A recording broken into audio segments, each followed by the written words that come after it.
Axes and swords in Minecraft are both great weapons for PvP and for fighting mobs, but which one is better? We're gonna find that out today, starting right now. Also, very few people who watch my videos are actually subscribed, so if you could subscribe to my YouTube channel, that would be really appreciated. All of the information in this video is for Minecraft Java Edition, so be sure to keep that in mind. Now, both axes and swords are great PvP weapons, but which one is actually better and what uses do they both have? Well, the sword has a base damage of 8 attack damage and a 1.6 attack speed. Now, the higher the attack speed, the quicker you can attack. What's also interesting is that whenever you hit something with the sword, there's a 0.625 recovery time till you can basically hit something again at the full power.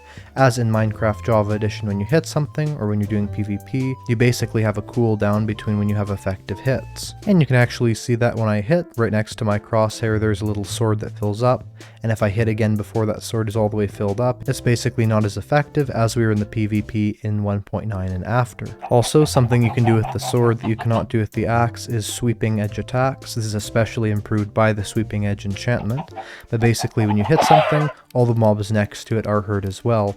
Now what sweeping edge does is it basically just makes it so that the attack damage that is incurred to the mobs that are not the direct one you hit is up to 75% of the main attack, whereas without that, it's only a small percentage of the main attack. So if we hit it like this, you'll see that they're all hit. Now if we jump and hit the mob on the way down, it'll actually only hit one at once, something like this, because that's a critical attack and that's only working on one mob at a time, something like this. And to do a critical attack, you want to hit a mob when you're in the air, basically falling down from a jump. So it's basically something like this, and then hitting the mob on the way down like that, and that will make the sword have more damage. So for instance, it says here attack damage is 8 for the netherite sword, but when you're doing a critical attack, that is hitting the mob on the way down like that, it goes from 8 attack damage to 12 attack damage, which is of course a lot better. What is the axe's attack damage? Well, it's actually 10, so it is 2 higher than the sword, and it has 1 attack speed, meaning that it is slower than the sword, so you can't hit things as quickly with it before the cooldown is done. Also, when doing a critical attack with the axe, the attack damage is 15 instead of 10, so sort of like with the sword it goes from 8 to 12, the axe is 10 to 15, so it's something good to know. The axe is usually used as a tool, not a weapon, and so when you use it as a weapon, it is a very good use for it, but it does make the durability go down by 2 instead of 1. I'll show that off right here. We're just going to hit it like this, and you'll see the durability is 2029 instead of 2030, so it went down by 2 with just 1 hit like that. If we hit another chicken here, you'll see we hit the grass here. That should maybe take it down by 1. It's actually not the right thing to hit, so it wouldn't. But if we hit the chicken like this, you'll see that it went down by 2 again. So your axe's durability will be effectively about half of that 2031, or about 1015, whereas the sword's durability will be higher than that. As the sword's base durability is 2031 as well, and so you basically have double the durability on the sword as the axe, which is something good to take note of if you're going to be using this for combat. Now, an amazing feature of the axe is that if you're doing PvP and someone has a shield up, all you have to do is run towards them and hit their shield with your axe as you're sprinting, and that will disable their shield for 5 seconds. If you just hit it without running, there's only a 25% chance of it being disabled, but it's still a very good thing to do. As with a sword, you basically cannot disable that shield no matter what, which certainly makes PvP with someone with a shield much more difficult to do with just a sword. Now, what are the enchantments you can have on both of these weapons? Well, these are some of them right here. We can see here that we can have 2 different types of netherite axes, so we can actually have sharpness and smite on axes, which is quite interesting. You could also put on their efficiency if you want. That'll actually make the chance of disabling a shield when you're not sprinting to hit it be 5% higher per level of efficiency, up to 50% chance with efficiency 5, because the base chance is 25, and so maybe you could do that if you want to have this also be well suited for that. Now, of course, Smite 5 works the same on a sword as it does the axe, and we'll go more into that in a second here. But overall, the only real PvP-based enchantment you can put on the netherite axe is Sharpness 5, and potentially Efficiency 5 if you're doing shield combat. Now for the sword, you can also put on Smite 5 and Sharpness 5. Very useful things. Of course, you can't put Efficiency 5 on a sword, but what gives the sword a clear advantage over the axe in the enchantment area is that the sword can also have Sweeping Edge 3, Looting 3, Knockback 2, and Fire Aspect 2. Now of course knockback 2 makes it so that when you hit a mob it goes further away. Sweeping edge 3 effects, as I explained earlier, where it basically makes the side mobs next to the main mob that you're attacking get more damage from your sword. Fire aspect 2 lights whatever you're hitting on fire, which can also cook meat. And also looting 3 is incredibly important to have because it's basically like fortune for the sword, and so when you hit a mob you'll get more drops from it, like for instance from the chicken that would be raw chicken and feathers. And so not being able to have any of these 4 enchantments on an axe is certainly something that is not good for the axe if you're wanting these kinds of effects. Now with both of these weapons, with their best sharpness and smite versions of the sword and the axe, there are some different attack damage values we have here because of course they're affected by those enchantments. Now the best sharpness sword has an 11 attack damage, as you can see there in the little box, and it also has a 15 attack damage with critical hits. For the axe, sharpness 5 increases the attack damage to 13, with the critical attack being 18 damage. And for the sword, smite 5 gives you 8 attack damage base, but if you're hitting an undead mob, so for instance a skeleton, a zombie, a wither, things like that, it is 20.5 attack damage and a whopping 24.5 attack damage if you're trying to hit something with a critical hit. Also, with the axe, it's even better, so a Smite 5 axe on undead mobs only has 22.5 attack damage and 27.5 attack damage when you're doing a critical hit, which is absolutely crazy as the Wither itself only has 300 health, so this kind of a Sharpness 5 Netherite axe could be extremely effective against something like that. So these are the best versions of both of those. Now over here I have some husks in various types of armor and no armor. So we have here a husk in full netherite armor, enchanted with protection 4. Here is a husk in full netherite armor, full diamond armor, protection 4. Over here is just full diamond armor, and this husk has nothing on it. Now the reason why I chose husks is because husks, including zombies and skeletons and other undead mobs like that as well, have the exact same amount of health as the player, and so you can basically see here what PvP with this could be like.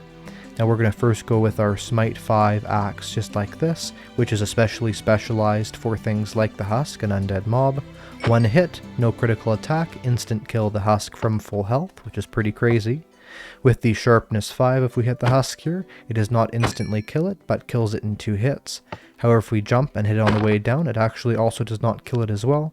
So that's something good to note, is that you can only one-hit kill these even with a critical attack if you have Smite 5. Also, let's do a test with the swords here. Now a Sharpness 5 sword on our husk here is a 2-hit kill like that, and that would be the same for a player. If we do a critical attack like this, it's also 2 hits as well. Of course it's more damage, just not enough to kill the mob in 1 hit. Which of course would not apply to PvP, as no players are counted as undead mobs. If we hit it like this, you can see that's a 1-hit kill there. Now let's try something more that you'd probably be fighting, let's say an enchanted or enchanted diamond, maybe even one of these. Of these weapons here, I would say that a Sharpness 5 axe is probably the best for PvP.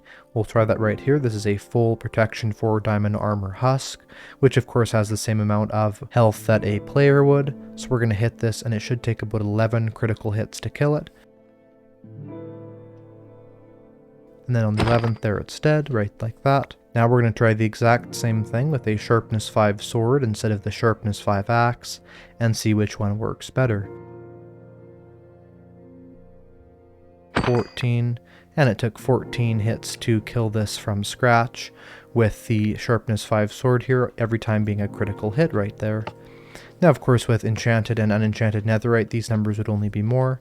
But you can see overall that the axe is a bit of a better weapon. However, what is good to take note of is the attack speed. So because the axe is a little bit slower, this is probably a better weapon for very quick, close kind of combat like this, as if you miss hit with the axe, the amount of cooldown you have is a full second. So let's say we're going to hit the mob and let's say we're going to be moving, we kind of miss, or maybe we kind of miss like this. We're going to have an entire second of being completely ineffective at killing it. So it could be a good idea to do maybe this if you want to go for more of a quicker approach. Now if you're doing player versus enemy combat, or basically player versus any mobs that are hostile towards you, I would personally recommend probably a Sharpness or a Smite 5 sword. And basically for the reason of the enchanted books, and because looting 3 is just so important to have on a sword, especially for things like getting wither skeleton skulls, fighting skeletons for bones and bone meal, things like that. Also fire aspect 2 is really important, as you can basically cook food from different animals that you kill. Sweeping edge 3 makes fighting endermen and just making a bunch of mobs being killed at once be really useful. And knockback 2 is great for creepers, basically needed for creepers if you don't want to die by killing them. But overall, I would say that a sharpness 5 axe is best for PvP, and that a sharpness 5 or smite 5 sword is best for fighting mobs. Now here's something interesting here. Every single different type of tool, of course, has 6 different variants. Now everything I said here is true for every other variant, just some of these attack damage numbers will be smaller, but the proportions should be the same. But here's what's quite interesting. We're going to look at the attack damage of all of these. Now the wooden axe has 7 attack damage, the golden axe has 7 attack damage, and the stone axe has 9 attack damage. That's right, that actually means that the stone axe has more attack damage than the diamond sword by 2 attack damage points, or that a wooden axe has just as much attack damage as a diamond sword does, which is pretty crazy to think about. However, because the wooden axe has a very slow 0.8 attack speed, the diamond sword is literally 2 times quicker than it, making that be not quite true, but technically it is the same amount of attack damage. It's interesting to see as well that the difference between the netherite axe and the netherite sword isn't actually that much, but if we look at how these attack damages go down on the swords here, it's 4 for wooden sword, 4 for golden sword, 5 for stone, 6 for iron, 7 for diamond, 8 for netherite. It kind of just progression chains up very simply like that. However, with the axes here, although the wooden axe and the golden axe have the same attack damage as each other, much like the golden sword and wooden sword, the stone axe, iron axe, and diamond axe all have the exact same attack damage, but they do have slightly increasing attack speed, with of course the netherite axe being one more than these, with 10 attack damage. However, if you're in the first couple days of a world, I would highly recommend making a stone axe, because with 9 attack damage, which is a very large amount for how easy it is to craft, that's going to be a great way to kill those mobs early game, as well as maybe some players if it's a PvP server. And to get an item with more attack damage than that, not just the same amount like an iron axe, it'll literally have to take you all the way up to a netherite axe, as even the netherite sword has less attack damage than the stone axe. This is a very, very good early game weapon to have if you're going to try and defend yourself then. Overall, I would say that both axes and swords are very useful weapons in Minecraft PvP, and it's certainly up to you which one you want to use as your main weapon, but I would suggest having both on hand as they both have very unique and useful uses. I hope you enjoyed that video about axes and swords inside of Minecraft. If you did, make sure to press the like button, subscribe, comment, share, feel free to follow me on Twitter, join the official iCraftMC Reddit, Discord server, and I will see you in the next video. Have a great day. Goodbye.